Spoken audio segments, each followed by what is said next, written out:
बाबरी मस्जिद का विवाद भले ही इतिहास के पन्नों की बात बन गया है, लेकिन गाहे बगाहे नेताओं की बयानबाजी की वजह से ये लोगों के जहन में बना हुआ है। आप सोच रहे होंगे कि हम बाबरी मस्जिद की बात क्यों कर रहे हैं, तो दिमाग पर ज्यादा जोर मत डालिए, पूरी कहानी बताऊंगा भी और समझाऊंगा भी। अभिवादन स्वीकार करिए, मैं हूं पीयूष तिवारी और आप देख रहे हैं इंडिया न्यूज डिजिटल।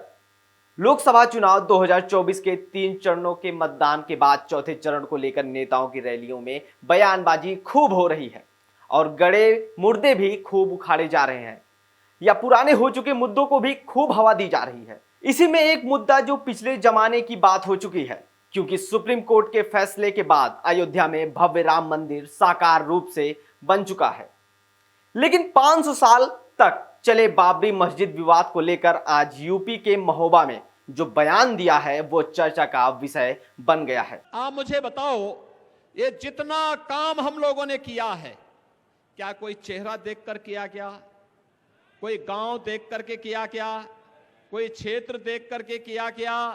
अरे तो मोदी जी का मंत्र है सबका साथ और सबका विकास। और मोदी जी ने मुझे कहा था कि जब आप कि मुख्यमंत्री बनने के बाद जब दौरा करेंगे, सबसे पहला दौरा बुंदेलखंड का थोड़ा करना, क्योंकि बुंदेलखंड की प्यास को भी दूर करना है और बुंदेलखंड के विकास में के बाधा को भी, बैरियर को हटा करके एक अभियान चलाना है।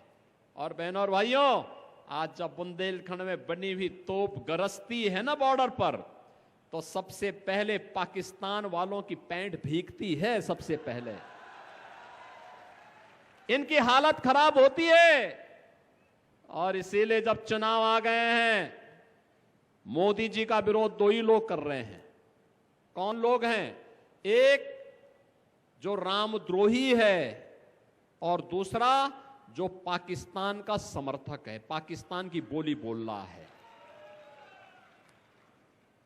मोदी जी के समर्थन में वह हर व्यक्ति है जो राम भक्त है, जो राष्ट्र भक्त है, जो विकास का समर्थक है, जो गरीबों के उत्थान का समर्थक है, बेटी और व्यापारी की सुरक्षा का समर्थक है, वह हर व्यक्ति मोदी जी का समर्थन कर रहा है।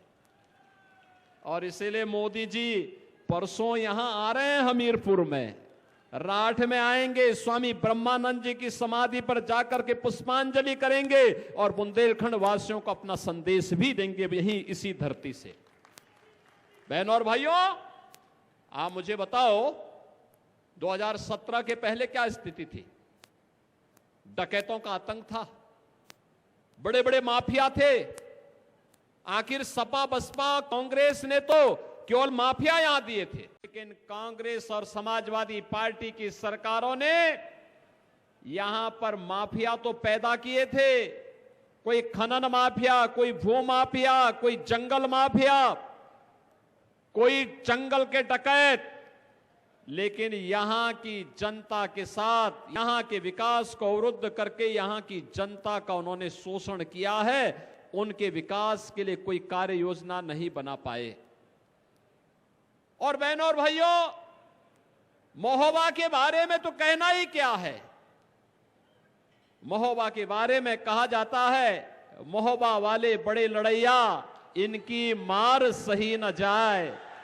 और बहनों और भाइयों, मैं नहीं समझ पाया कि आखिर आपने यहां पर पाप करने वाले, यहां के संसाधनों पर लूट मचाने वाले, यहां के नौजवानों के भविष्य के साथ खिलवाड़ करने वाले और यहां की बेटी और यहां की व्यापारियों की सुरक्षा के साथ खिलवाड़ करने वाले इन माफियाओं पर अपनी वोट की मार क्यों नहीं दी? यही तो मैं कहने के लिए आज आपके पास फिर से आया हूं।